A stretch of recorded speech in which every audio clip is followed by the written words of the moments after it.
महानुभाव, आप लोग प्रतिदिन पाठशाला पढ़ रहे हैं। कल मैंने अष्टमूल गुणों के बारे में बताया। आज मैं आपको कसाय के बारे में बताऊंगा कि कसाय किसे कहते हैं। तो कहते हैं जो आत्मा को कसे उसे कसाय कहते हैं।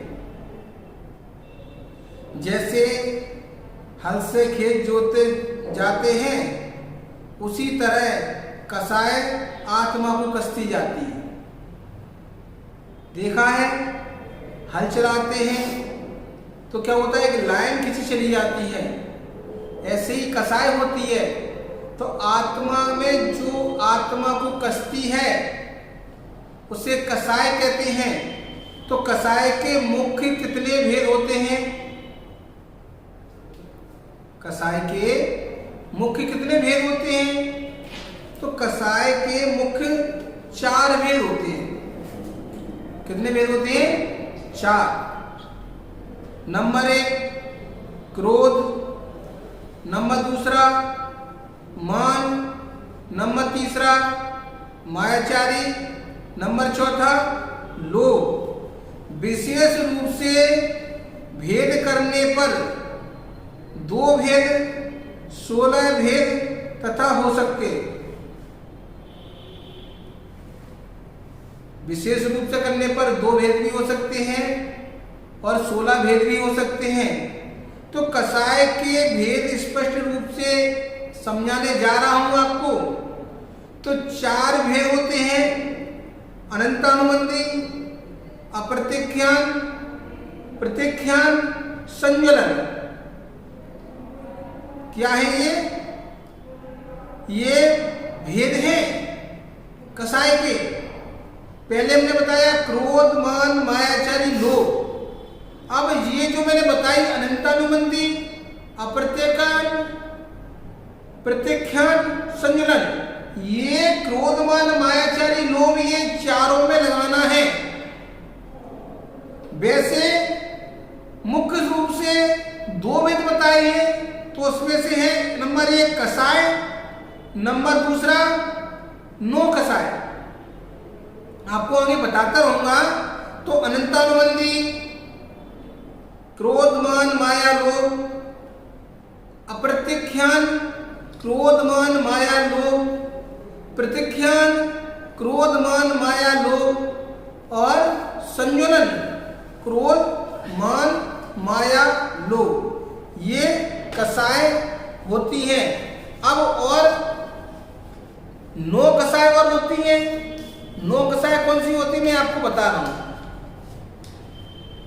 तो 9 कसाय में 9 कसाय और कौन सी होती है? हास्य, रति, अरति, शोक, भय, जुगुप्सा, स्त्रीलिंग, पुरुषलिंग, नपुंसकलिंग। ये सारी मिला के 25 कसाय हो जाती है। कितनी हो जाती है? 25। मुख्य रूप से 4 कसाय होती हैं और जब इनके अंदर में जाएंगे तो 25 कसाय होती हैं। तो कसायों से जीव क्या करता है? कसायों से, तो कसायों से जीव पाप करने में प्रवृत्त हो जाता है। यह स्वयं भी कर सकता है, दूसरों से भी प्रेरित कर सकता है, करने वालों की प्रशंसा कर सकता है। इसी को कृत कारित अनुमोदना भी कहते हैं। कसाय की चेष्टा मन, वचन, काय से स्पष्ट समझ में आ जाती है। शमरंभ, समारंभ, आरंभ, इस क्रम से कसाय का प्रकटीकरण होता है। तो क्रोध कसाय का अर्थ क्या होता है? ये तो हमने आपको सारी कसाय गिनती करवा दी। अब क्रोध कसाय का अर्थ क्या होता है? तो क्रोध कसाय का अर्थ है यानी गुस्सा करना। हमें छोटी छोटी बात पर गुस्सा आ जाता है, तो यही गुस्सा करना क्रोध कसाय कहलाता है। मान कसाय किसे कहती है? तो मान यानी अभिमान करना, घमंड करना। आज हर किसी के अंदर घमंड है, मान है, कोई हमारी बेइज्जती ना कर दे। अगर कोई कुछ कहता है तो कहता है इरिटेट कर रहे हो तुम मुझे, ये घमंड ही तो है। नंबर तीसरा, माया कसाय। छल कपट करने को मायाचारी कहते हैं, माया कसाय कहते हैं। और लोभ कसाय, लालच करने को लोभ कसाय कहते हैं। ये भी मिल जाए, वो भी मिल जाए, वो भी मिल जाए, वो भी मिल जाए, इतना लोभ भरा हुआ है। ये लोभ कसाय, ये कसायों का सरदार कौन? तो कसायों का सरदार अगर कोई है तो लोभ कसाय है। तो कसायों से हानि क्या होती है? तो कसाय करने से हमें प्रत्यक्ष में नुकसान उठाना पड़ता है। प्रत्यक्ष में क्या उठाना पड़ता है? नुकसान उठाना पड़ता है। और आपस में बैर बनता है, समाज में नीचता देखना पड़ता है, नीचे देखना पड़ता है समाज में। समाज में जाओगे और इस भव में और परभव में आत्मा को दारुण दुख, बहुत सारे दुख सहने पड़ते हैं। तो कसायों में, अब कसाय हमने बताई, कसायों में प्रसिद्ध भी तो कोई हुआ होगा, किसने सबसे ज्यादा कसाय की है? तो क्रोध कसान में द्विपायन मुनि प्रसिद्ध हुए कि जिनको क्रोध आ गया था तो उनके क्रोध से द्वारका नगरी भस्म हो गई थी। क्या हो गई थी? द्वारका नगरी भस्म हो गई थी। मान कसाय में रावण प्रसिद्ध हुआ, तो रावण ने मान के कारण पूरा वंश नष्ट करवा दिया अपना, पर मान को झुकने नहीं दिया। और मायाचारी में मृदुमती मुनि प्रसिद्ध हुए। और लोभ कसाय में लुब्धत्त सेठ प्रसन्न हुए। ऐसे 4 कसायों में 4 लोग प्रसिद्ध हुए। तो कौन सी कसाय किस चारित्र का घात करती है? कसाय क्या करती है? चारित्र का घात करती है, हमें आगे नहीं बढ़ने देती है। तो अनंतानुबंधी कसाय सम्यक्त एवं सम्यक्त्वाचार चारित्र का नाश करती है। अपृथक्यन कसाय देश चारित्र का नाश करती है। प्रत्यख्यान कसाय सकल चारित्र का नाश करती है। संजलन कथा कसाय यथा ख्यात चारित्र का घात करती है। तो अनंतानुबंधी कसाय भी किसे कहते हैं? अभी तो हमने आपको बताया क्रोधमान मायाचारी के रूप में, लेकिन अनंतानुबंधी कसाय किसे कहते हैं? तो जो कसाय भव्यों को सम्यक एवं सम्यक्ताचरण चारित्र का घात कराती है, उसे अनंतानुबंधी कसाय कहते हैं। अप्रत्यख्यान कसाय किसे कहते हैं? तो अप्रत्यख्यान कसाय से भी आत्मा का घात होता है, परंतु उतना नहीं होता है जितना अनंतानुबंधी से होता है। इससे देश चारित्र जैसे अणुव्रत के भी व्रत धारण करने के भाव नहीं हो पाते हैं, इसलिए प्रत्यख्यान कसाय होती है। प्रत्यख्यान कसाय किसे कहते हैं? तो प्रत्यख्यान कसाय से व्यक्ति मुनि व्रत धारण कर पाता, अर्थात प्रत्यख्यान कसाय से क्या होता है? व्यक्ति मुनि व्रत धारण नहीं कर पाता है, चाहेगा पर धारण नहीं कर पाएगा। अर्थात यह कसाय आत्मा के सामयिक चारित्र का घात करती है, इसलिए इसे प्रत्यख्यान कसाय कहते हैं। यह ऊपर कही गई कसायों से कुछ कम होती है। संजलन कसाय किसे कहते हैं? जो कसाय आत्मा के यथाख्यात चारित्र का घात करे वह संजलन कसाय है।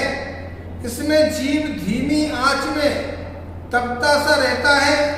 यह कसाय अधिक घात नहीं करती, परंतु इसके रहने से केवल ज्ञान प्रकट नहीं हो पाएगा। संजलन कसाय, तो ये कसाय कितने समय तक रहती है? चाहे अनंतानुबंधी हो, चाहे अप्रत्यख्यान हो, चाहे प्रत्यख्यान प्रत्यक्षानुच्छेद संजुलन कितने दिन तक रहेंगे? तो अनंतानुबंधी कसाय अनंत काल तक रहती है।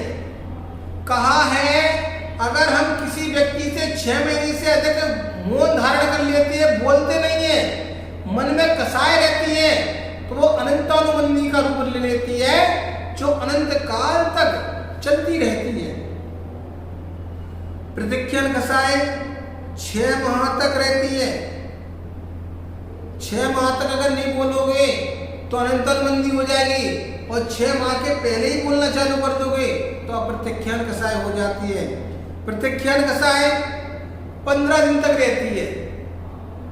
15 दिन के बाद अगर आप बोलना चालू नहीं करोगे तो अप्रत्यक्षण चालू हो जाएगी।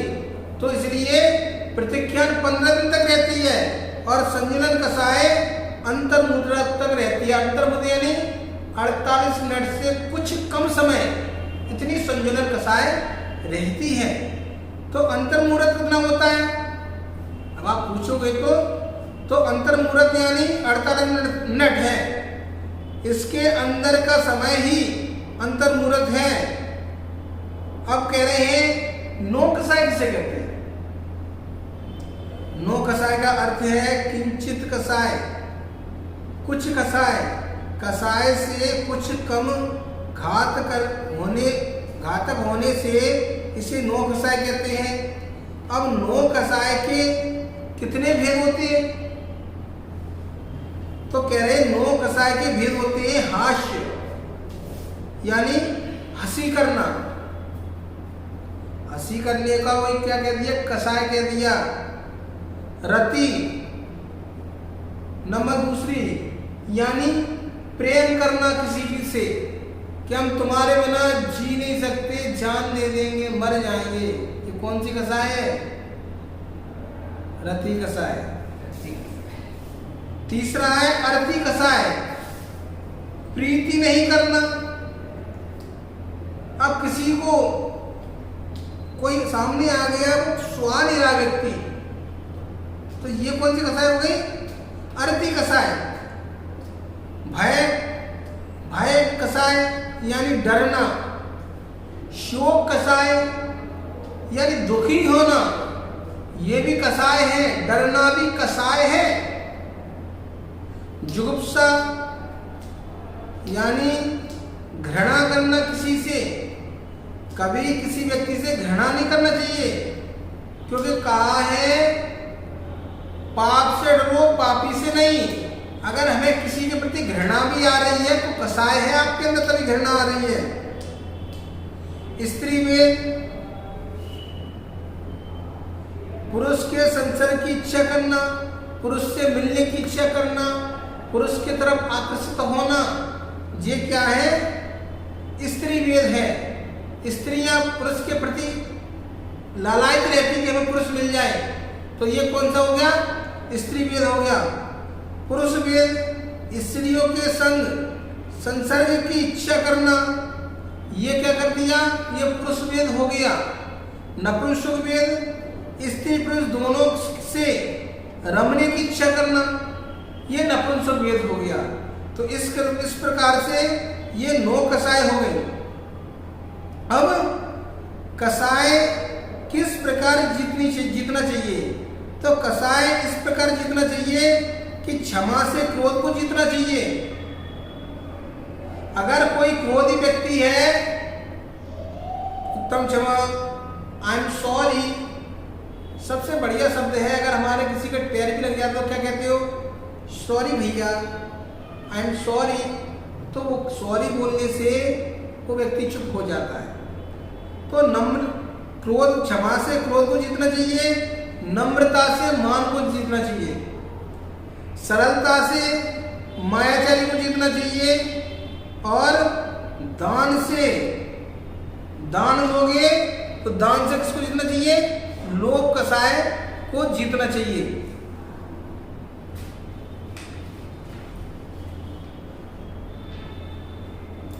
तो बढ़ती हुई कसाय को जीतने के क्या कुछ और भी उपाय हैं? जैसे कसाय बढ़ रही है तो ये तो कसाय की उपाय बता दिए, तो और भी कोई उपाय है? तो बता रहे हैं विषय परिवर्तन, जो विषय चल रहा है उसको चेंज कर दो। स्थान परिवर्तन, अब यहाँ किसी को कसाय आ रही, क्रोध आ रहा, मान आया, माइजरे लोभ आ रहा है, तो यहाँ स्थान छोड़ के दूसरी जगह पहुंच जाओ। दूसरा काल परिवर्तन, किस समय कसाय आई थी, अब दूसरी समय आ गया, वो खत्म। और नहीं तो क्या है, मौन धारण कर लो। मौन धारण कर लोगे तो ऑटोमेटिक क्या होगी, सामने वाला चुप हो जाएगा। तो नंबर 1, जिस चर्चा से कसाय बढ़ रही हो उसे बदलकर अन्य विषय पर चर्चा करने लगो। एक तो मैंने बता दिया। दूसरा स्थान छोड़ना, अन्य स्थान पर चले जाना, ये भी बता दिया। नंबर 3, कसाय ना बढ़े इसलिए घड़ी घंटा दिन 2 दिन का अंतर डाल दे, जिससे भावों का उद्योग स्वतः शांत हो जाएगा। नंबर 4, सबसे अच्छा उपाय है मौन धारण कर ले, इससे सामने वाला व्यक्ति स्वतः ही शांत हो जाएगा। प्रकाश, सामने वाला बोले और हम शांत रहें, यह कैसे संभव हो सकता है? सामने वाला कुछ भी कह रहा है, हम चुप रहें, तो सामने वाला कब तक बोलेगा? हम उत्तर नहीं देंगे तो वह बोलते बोलते थक जाएगा, फिर स्वतः चुप होकर चला जाएगा। हमें सिर्फ अपनी वाणी पर नियंत्रण रखना चाहिए। ज्यादा बात बढ़ाने से मारपीट, झगड़ा, यहाँ तक कि प्राणघात भी संभव है। अतः मौन रहने से कसाय मंद पड़ जाएंगी और शांति बनी रहेगी। तो ऐसे करके हमें कसायों को जीतना चाहिए। जो कसायों को जीत लेता है वही व्यक्ति, उसी के अंदर सत्य प्रकट होता है। और सत्य कोई सरल चीज नहीं है महान भाव। तो ऐसे ही हमें प्रतिदिन पाठशाला पढ़ते रहना है और मुनि विजय सागर के साथ रहकर आप भी ज्ञान अर्जन करेंगे, हमारा रिवीजन होगा, तो दोनों का भला होगा। तो कहा है कर भला तो हो भला। सभी को बहुत सारा मंगल आशीर्वाद।